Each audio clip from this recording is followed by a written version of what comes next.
Okay, I think we're sending. Let's see what we got. Hello, welcome to Evolution Hour on a hot Sunday night. Clickety-clack, clickety-clack. SortukenWordPress.com, that's the little website. All sorts of cute little stuff there. Okie doke. Now, we are supposedly running, and we will see where we are doing. Now, let's do the next part of our thing, which is to share our patrons, without whom I would not be able to pull any of this off with any degree of pleasantries. Okay, get that little window going there. I am clumsy as an oaf when it comes to, there we go. Wait a minute, there we go. Boop, boop. Our many wonderful patrons who have stuck with us through thick and thin and hot and cold and up and down and in and out. And it makes it possible, and I'm very, very thankful for all of that help all of the time. As an old fart retiree with a mysterious project to bring reason and source methods to absolutely everyone on Earth. Aha! There we go. Okay. Now, we are into Titans, the new book. This tome that was done just last year by Jonathan Sarfati and Joel Tay, who's one of the up-and-coming. Hi, Lamont. And it's not a gigantic book, very glossy, cute little high-quality printing, and there's some of the little notes and stuff that you can see, and nice little pictures and all that stuff. It has reference notes in the chapters, to be sure, but not a reference bibliography. So you can't immediately tell what's in it until you actually go through and match up stuff to find out what's actually getting cited. So the first chapter is off to a dogmatic start. It has a pileup of the YEC version of Scripture. So it's a theological statement right from the get-go about why the flood is global and why Jesus believed in the flood and therefore that's enough for them, and why the regular hello boss master, the geologic column and so forth must be wrong, all presenting stuff from creationist perspective, such as Lita Sanders on St. Paul talking about Adam in a creation.com piece from quite a few years back. So some of these things are quite old. Along the way, they assail the evolutionary position, which is not intrinsically inappropriate for them to cite a source. But what intrigued me was the source they cited. Kirkut's Implications of Evolution book from 1960. This one popped right out at me because I bet $9 to a hole in a donut nobody reading that book that's under 50 is going to have the foggiest idea what that is. But it immediately jumped out at me because that's been one of those that had been authority quoted over the years by the likes of Duane Gish and Henry Morris and all of that, because there were some comments that could be taken out of context that sounded critical of evolutionary theory. They weren't really, but nevertheless, that's how it was presenting. Yes, you talked about Spider-Man, so he must be real. And as we all know, since London is real, Hogwarts must be real too. So we have now established absolutely everything about that. And yes, New York's definitely real. So Spider-Man and King Kong have all got to be legit. Anyway, then he drags in what I call the Richard Lewontin quote, Billions and Billions of Demons article that he had written reviewing the old book from Carl Sagan back in the 1990s. And Philip Johnson in the Intelligent Design Movement had made a big deal out of this quote, which is about Richard Lewontin, who is, by the way, an Orthodox communist. He's dead now. But anyway, so he's definitely left-wing and is an absolute philosophical materialist. But the thing that has gotten authority quoted that Johnson made such a big deal out of was his assertion that any average person can't know everything about everything. And so there's an awful lot of science you have to accept on faith, and that you have to reject any non-materialist explanation a priori. And I was going, really?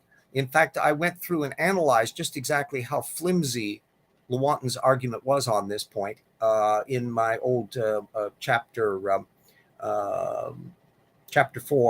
on creationism light from the earlier version of TIP.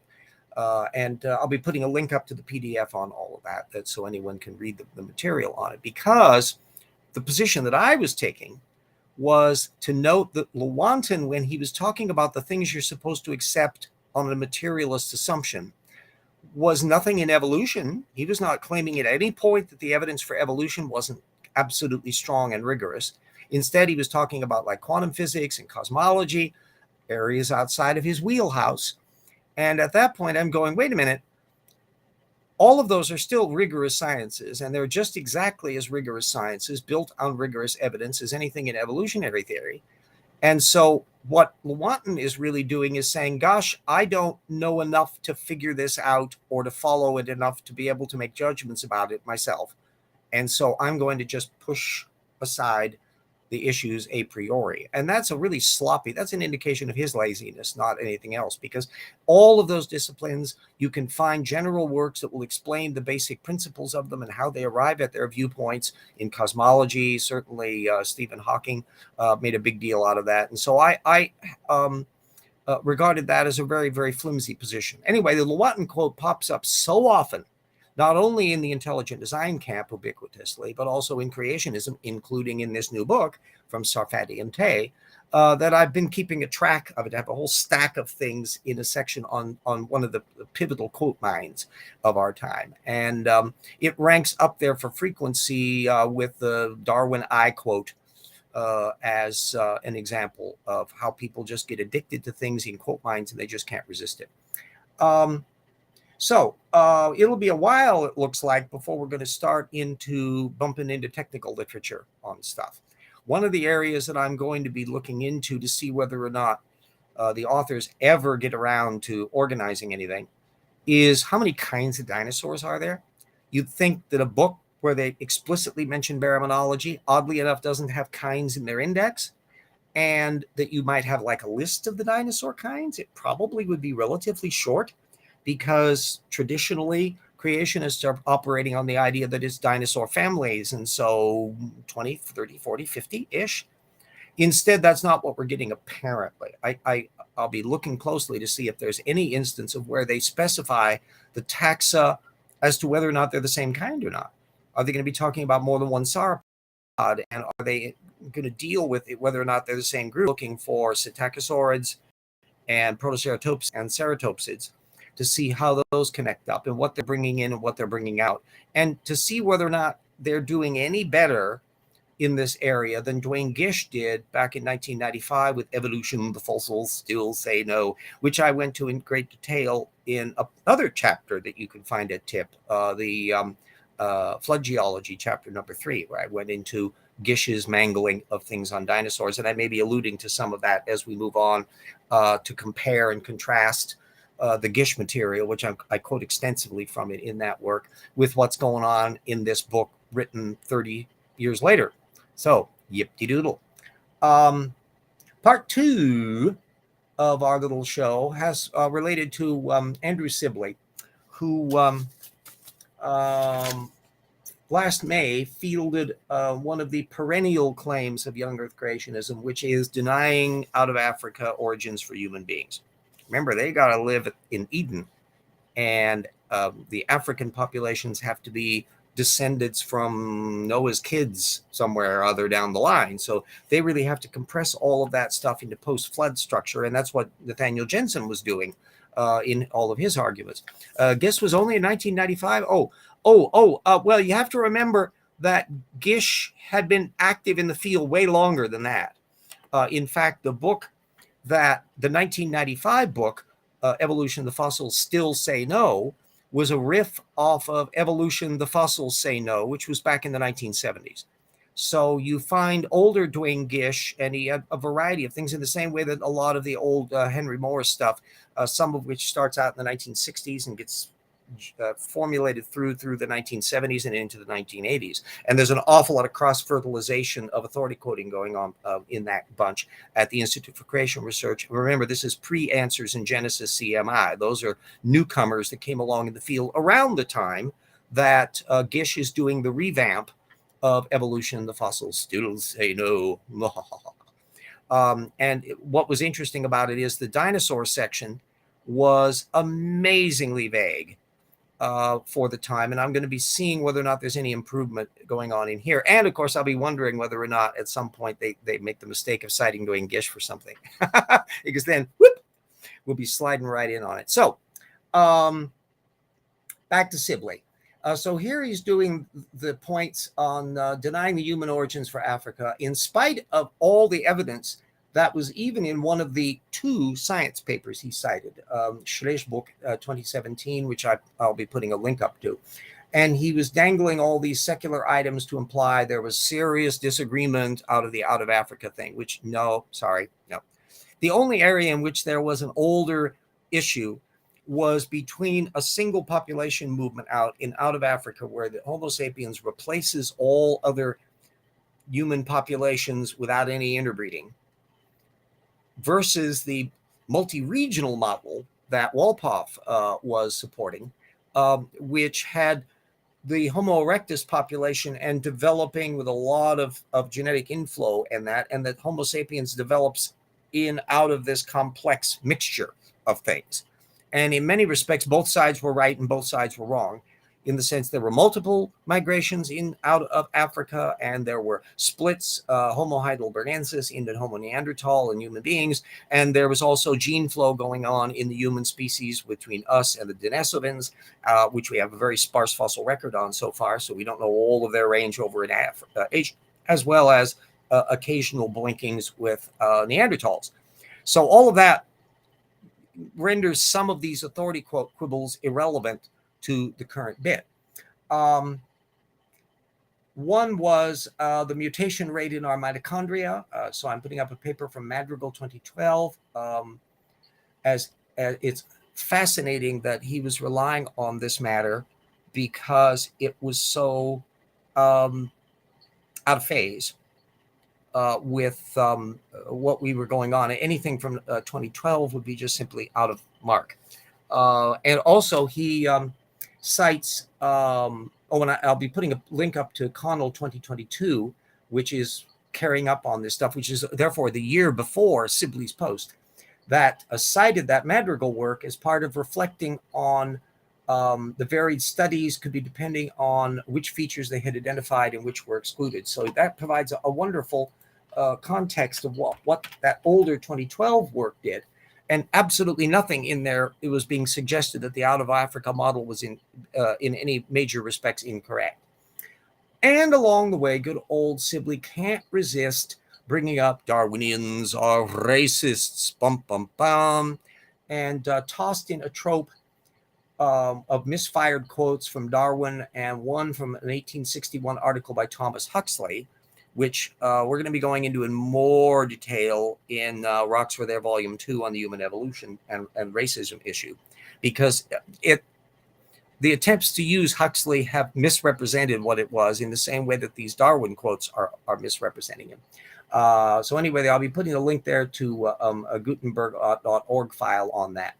At no point was Huxley attributing any inferiority to any race of humans, even though there is indication from other areas that he certainly had kind of a snotty view of black people, as many Brits did at that period. So you can't call him an egalitarian by 21st century standards, but the source they're using to make this argument is misrepresenting that he wasn't making any blatant racist attitudes. And remember, he was also anti-slavery along with Darwin and that whole Wedgwood set. Anyway, Jackson and I are going to be putting a lot of stuff on this material in the new book. Do the creationists still go with the out of Babel hypothesis instead of Alfred? Oh, yeah, that's exactly what they do. That all of the, that there were, some of them only think of the dispersal of the population after the flood. Others play around with the language confusion bit. And since, spoiler alert, human beings speak a variety of languages, there is a tremendous incentive to have the, there's a tremendous incentive for them to have a lot of the population shifts taking place after Babel so that they already have their own distinctive languages. And that's flapdoodle untenable because the Tower of Babel construct is only like a couple thousand BC, and there's way too much information about the language flow and all the rest, of which very little actually gets cited. Jensen was following that kind of a posture as well, but he didn't go into any of the details on language development all that much either, although he had a few in his reference bibliography that he never ended up using, as I pointed out in the previous episodes. We're going to clearly, none of that stuff is going to bear in mind in relation to dinosaurs. And by the way, I do know that Sarfati and that are skeptical to some extent of the arguments about living dinosaurs living down into the Middle Ages and the like. And so things like the Ica stones and that, they're a little leery of. And we'll be alluding to that as well, because in the new book, because we've got just a scads of flow going on in the creationist. You can kind of pigeonhole the various levels of things at ICR and AIG and CMI as to which things they're okay with and which ones aren't, and it varies enormously. In fact, I'll probably have to put a little chart in there on some of these wacky figures to figure out which ones are skeptical of it. Yes, I think I'll have to make a point about doing that in the new book, to have a chart that will be organizing these various critters, and to see how the different creationists are reacting to them, which ones they think are flat out true, flat out false, or they're ambivalent about, and maybe it could turn out to be okay. And it bounces all over the place. So anyway, this will all be a different dynamic than what we were getting with Nathaniel Jensen, where he was basically focusing on human evolution in his previous book, where he just dingle-dangled with living animal forms. And so there was nothing in there really about fossils. And so the vast majority of life with synapsids and anomalocarids and all the other critters that would have been created during the creation week just doesn't come up on his scope. Here, the Sarfati book is basically going to be taking two overall tropes.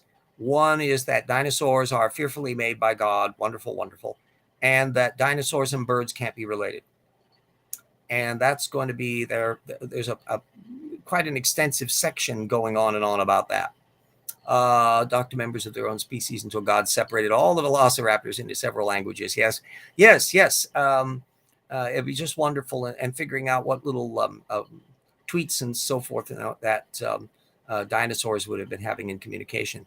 But remember, all of the extremist views, your Kent Hovind types, are really going to be having dinosaurs interacting with human beings all the way down into modern times. But all of the creationists require humans to have been interacting with dinosaurs pre-times. So you've got the idea that they're quibbly about how much carnivory was going on. That's another issue that's going to come up in quite a great deal of detail in the new book, about the evolution of creationism regarding carnivory in the past. That in the Duane Gish era, they were absolutely adamant. Virtually all creationists were taking the stance that carnivory was taking place after the flood. And there was no scriptural reason to indicate that that was the case. It was really a tendentious argument to begin with, but that was the tropes. And as time has progressed, however, even the gang at AGI and CMI and ICR are really aware of the fact that there's an awful lot of tooth marks and the like going on in the fossil record, which is the fossil record that's taking place in the flood times. And therefore, there has to be pre-flood carnivory. Now, they're still digging the trench to say all of that carnivory had to have occurred after the fall. But that's not exactly a hell of a lot of time. That fall of Adam could have taken place anywhere from a few years after creation down to a few weeks. We have no indication in the Bible as to just how quickly the apple tempting episode occurred, and after which point the fall of man occurs, and therefore animals start doing red and tooth and claw, and little benign bacteria can start being parasites and all that sort of stuff. Needless to say, the fiddly bit details don't get discussed all that much. So it's going to be interesting to see in the actual technical literature, to the extent that they get around to doing it, how much of it is already been riffed on in previous apologetics, how much of that is stuff that is newer, that they're riffing off new stuff, and will they ever acknowledge that none of the paleontology is coming from their side? Will they try to be dishonest and pretend as if the scientists out there might in fact be part of their group, or just not really bring up the fact that the scientists actually doing the work aren't on their side? And why is that so? So it's often what isn't being discussed that'll be rather fascinating, and how much of it will still be riffing off of their own apologetics. We'll see.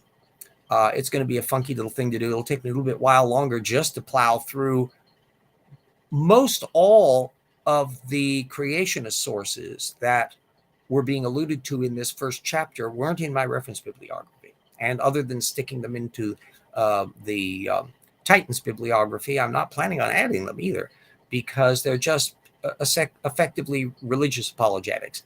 We'll find out what's going on. Oh, even without the carnivore sauropods, they claim in the Job Poppy created a shaking earth anytime he got close. Yeah. Oh, yeah. Because nobody gets stepped. Well, that's a fascinating phenomenon to go on about the attempts to attribute behemoth to some particular dinosaur. Some are just very generic and say it's some kind of sauropod. Others are very specific, and it's like the Dinosaurs of the Month Club. Then there was the issue about the fact that the scripture doesn't actually describe it having a long neck. And so some creationists have, in effect, evolved and adapted to that criticism by deciding what they need is a short-necked sauropod. So when occasionally you find examples of comparatively short-necked sauropods, none of them little stubby things, they seize upon that. And there's a specific example that we're going to be discussing in the book where, boy, do they have to miss the rest of the animal, particularly the tail part. This one critter that the creationist waves as an example of behemoth, the fossil literally has no tail preserved on it. So we can say absolutely nothing about how long or stiff as a cedar its tail might have been. Although if you judge by the relatively short a neck structure, the odds are that it had a probably relatively short tail structure to match, as a proportional structure of the animal, and is a relatively small dinosaur to begin with compared to the giant sauropods that you'd find, brachiosaurs, and which I think Ken Ham favored occasionally, and Apatosaurus bunch, Diplodocids, and that bunch. And I'm going to be intrigued to see, because again, I haven't gone through all the material. We'll go through it as we go, as to whether or not they decide to jump on a particular critter as the behemoth or not. We'll see. So anyway, that gets us up to speed on that part.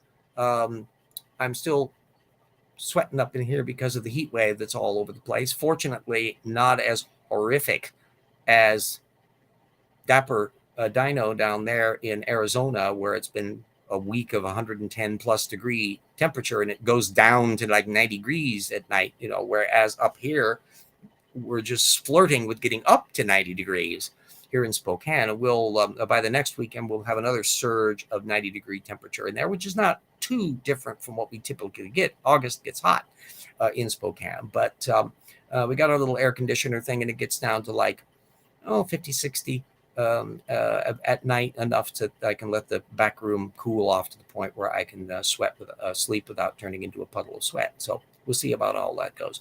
Let me see if I can set up my cute advert here. So now I get to clickety clack around, my usual clumsy oaf here, trying to work my way around the bloody menus. When creationists talk about the cedar tails, do they think it's the cedars that could be in the Middle East? Well, that's yeah. Well, no, they are talking about Middle Eastern cedars. The cedars is where the cedars of Lebanon were famous, and the all of that area there was a huge amount of trees, often cut down by the Egyptians for their ships. So there was an awful lot of deforestation that was going on during that period. Of course, all the actual text says is that a behemoth can make its tail stiff like a cedar. At no point is it saying that it is as big as a cedar. And indeed, to some extent, where they're talking about loins and a few other stuff, there's a possibility that it's a little bit of a wagging reference to penis size, which is quite another kettle of fish. But my personal favorite, as the most likely critter that's mainly inspiring the stories that got picked up and eventually became the behemoth tail, is the hippopotamus, because we tend to think of hippos as being relatively benign plant eaters, but they are terribly dangerous animals. They kill more animals in a year typically than lions do. And we're part of the mythology of the Egyptians. We'll have all this information in the new book, along with crocodiles, which are the top critter killer as predators in that group, and then also lions. They're the monster that devoured you if your soul didn't measure up against a feather in the afterlife. Was a combination of crocodile, hippopotamus, and lion. Although only half of the hippopotamus, the other half of the hippopotamus was a fertility goddess in Egyptian lore. So they got multiple duty out of their anthropomorphic gods. They milked the most of it. Anyway, let me see if I can get my little video up here, the promo for the book.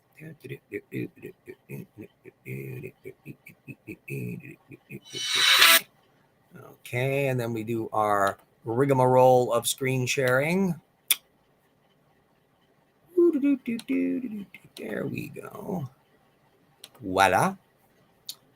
And then I think that's all ready. There we go. And as soon as I move, see this damn thing, when I'm moving my cursor around, damn it, what the hell did that stupid window come up? A side window suddenly jumps in thing that is something I don't want to see. Oh, God damn it. And now then it clicks to a different thing. There we go. I hate these in this format of Windows, and having to work with that little slide cursor is ass. Oh, I clicked the wrong one. Shit. See, that stupid menu came up and got the wrong thing. It bounced over to, God damn.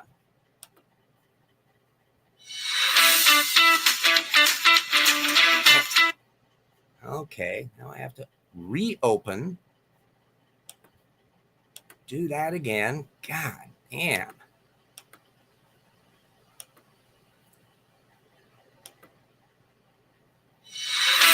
There. Yikes.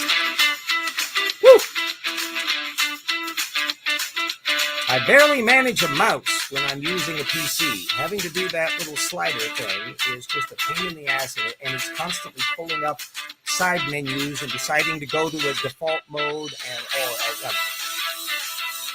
Okay, I'm a 20th century fart who's used to technology from 1960 when a computer was the size of a room and you had punch cards. None of this fancy stuff. So, too bad. Anyway, there's the wonderful advertisement for the book that Peter came up with. Very proud of it. The links are all in the video every single week. Anybody that's got spare cash that wants to get the book or to buy one to donate it to your public library, the same thing. There's links for Evolution Slam Dunk. Click, click, click. There we go. There's links also for Evolution Slam Dunk and also for the damn menu again. Come on, damn it. I'm trying to get my thing down here and close off these stupid little menus. Oh, Brian Stevens, so I missed it again. Yeah, well, that's what you'll have to catch it. We only got about like a half an hour in here, and I'm melting in the room. But it'll be a fun, funky thing to look through this new book to see where it all is going and how up to date it is. I have a spreadsheet where I mark down the chronology of it, so what decade each source falls in. I wouldn't expect a hell of a lot of 2020 stuff. But I should expect, there's been so much paleontology, 3:42 a.m. there. Yeah. Oh, yeah, you must be then on the East Coast. Or somewhere that is in that same time zone. the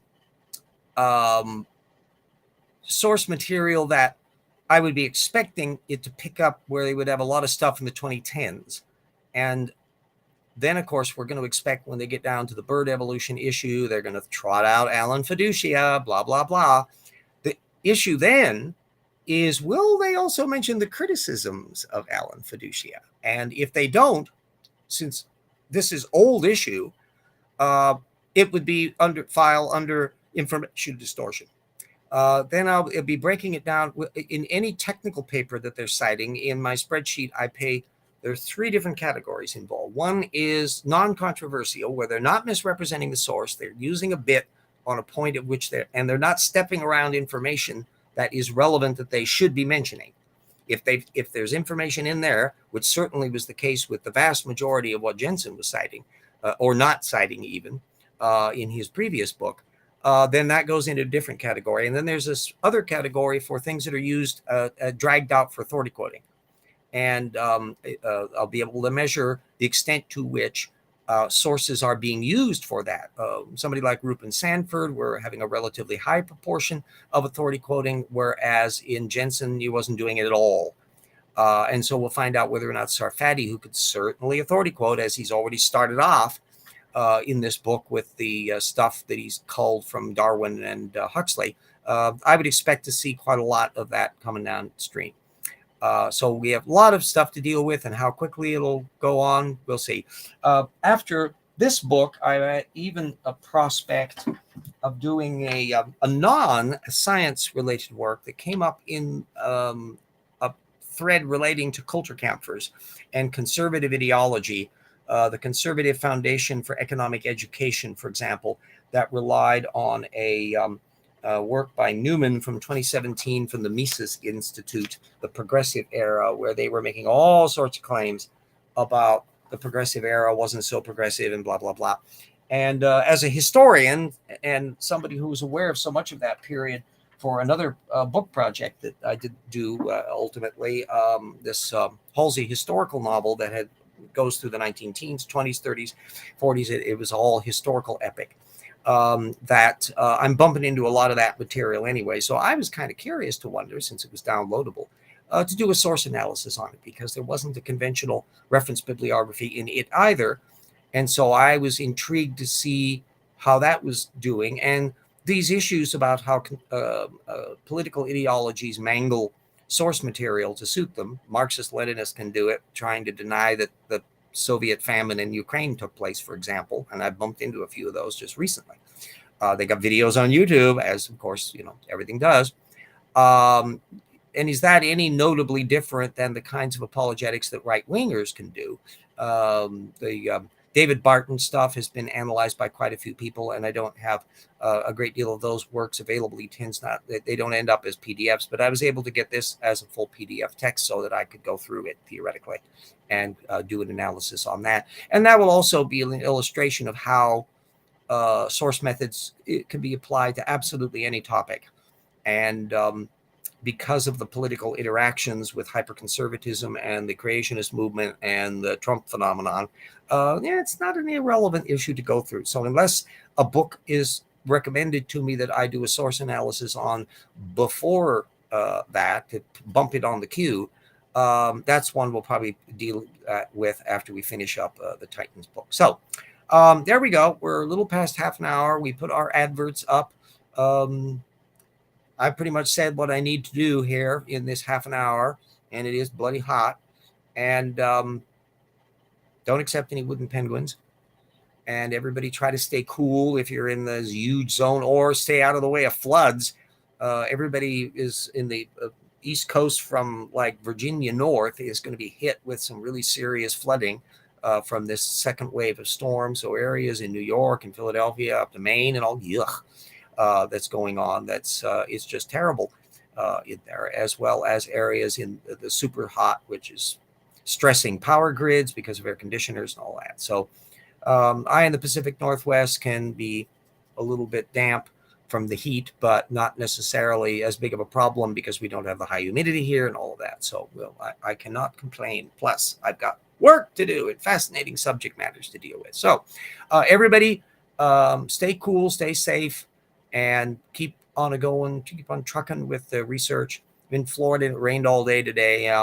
Yeah, Florida, damp, humid. That whole. But of course, from my point of view, coming from the west, everything from the Mississippi east is humid, and I'm happy to not be living there. Although there are little spots of places in the south and east that I can kind of muddle along. You sit down with a cold drink and all that, and you can manage to while away the time there waiting for the sunset. But other than that, I'll take Pacific Northwest here. It's much more comfortable. Hi, Gregory.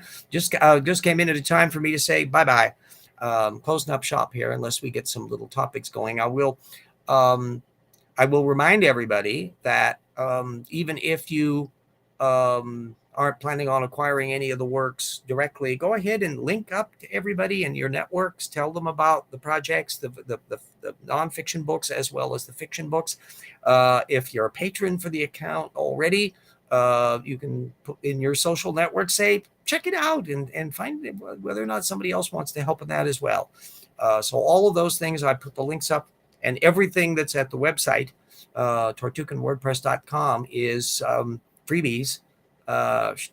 Trade everybody on that. It's all openly accessible. There's histories of the creationist movement. Some of the stuff I'd updated. I think the last updates I was doing on that was around 2017 or so. And topic 19-foot python caught in Florida. That's, yes, they some idiots that brought pythons in as pets and then got escaped, and now they're running amok all over the place. And it's a beautiful habitat for them. You can't fault the poor pythons for making do with their environment. That's the case for any invasive species, along with the alligators that are there naturally and all the other little critters that have come along. I'm not sure Florida has much of a kudzu problem. I know, that vine was all over the place up in Mississippi and other places. There's just a whole hillsides and stuff covered with the stuff. It's indestructible because it grows so rapidly that it's, for all practical purposes, I think the only culture that could probably get rid of the stuff would be the Chinese, where they would marshal thousands of people to go out every day and chop away. But you have to be a totalitarian dictatorship to pull off that little trick. Anyway, it's not domestic. Of course, you've also got invasive species that they're trying to keep out of Lake Michigan, and they can completely upset the ecosystem for fishing and all that. Hordes of Cuban frogs this year too. Yes, Harry. Holy moly! The only frogs I can recall from Florida is when we went down to visit Disney World, and I was doing to some extent research for my amusement park idea, Nat Park, which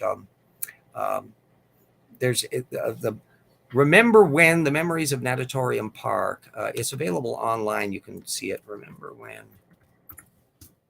Memories of Natatorium Park. It was an amusement park here in Spokane that shut down in the 1960s. Natatorium. Natatorium. There we go. Natatorium. There we are. Natatorium means swimming pool. And, whoops. The documentary was done by our local PBS channel, and if you Google that, I'm sure you can find the video of it up on YouTube. And they trotted out a couple times, particularly during the summer, and I made a DVR recording of it for my archives and all that. Anyway, my design for Natatorium Park was at like minute 53, somewhere in there, so you can actually spot a much younger me showing this design of this super park that I designed. So anyway, part of that involved visiting Epcot and a little bit visiting Disney World, and I was studying things about how their monorail systems ran and how the parks had changed in a connection to what I knew about Disneyland, where I grew up. So I knew that from the time that it was fairly early on, and remember bits and pieces of Disneyland before the 59 expansion that put in the monorails and the Matterhorn and all that stuff. Anyway, at the little motel we were staying at in Florida, in Orlando, this guy was just going ballistic, swatting away with his towel all these little itty bitty frogs that were crawling up the door of his room, and he was just panic stricken about these frogs in there. And I was going, oh no, they little cute little things. I don't want them in the house, but nevertheless, poor little things. And there were just zillions of them all over the place. So whether or not I gather Cuban frogs are somewhat larger than whatever little species these little itty bitty things were. But it's a bloody swampland down in that area. The thing that struck me about Space Mountain in Florida is the third tallest mountain. I understand, which gives you some idea of how flat as a pancake Florida is, as are so many other areas, although it seemed more bumptiously diverse than southern Minnesota, which for me was the flattest landscape I've ever driven across in my entire life. Holy moly. They need to put up some inflatable mountains there to break the monotony. Made Kansas seem bumpy. Cat sees those. Yeah, the Cuban ones are big enough to eat when full grown. Yeah. Oh, well, a whole new ecosystem going down. They're nesting in the hurricane hoods on windows, make a mess, but keeping the wasps down. Yes, that's a big selling point for living in Florida, that it keeps the wasps down. Although we get wasps up in here, I think we've had a little bit less trouble around my house with wasp nests because there are several birds that are nesting around in the trees and also in my gutter that I think they go and eat the grubs and stuff. So they actually invade those things, and that kind of keeps it down. At least that's my working model, because this last year or so, I haven't seen any wasp nests in that flipping around. Anyway, that kind of covers the matter. We're up to 40 minutes, and so long that I don't blither blather incessantly. Check out the books, get what you can, tell everybody about them. If you have the books and are been reading them and you haven't reviewed them on Amazon or whatever, do that, please. Let everybody know about it, because as a struggling person out in the middle of nowhere, every bit telling people about things helps. So anyway, everybody stay cool. No wooden penguins. We will see you all next week.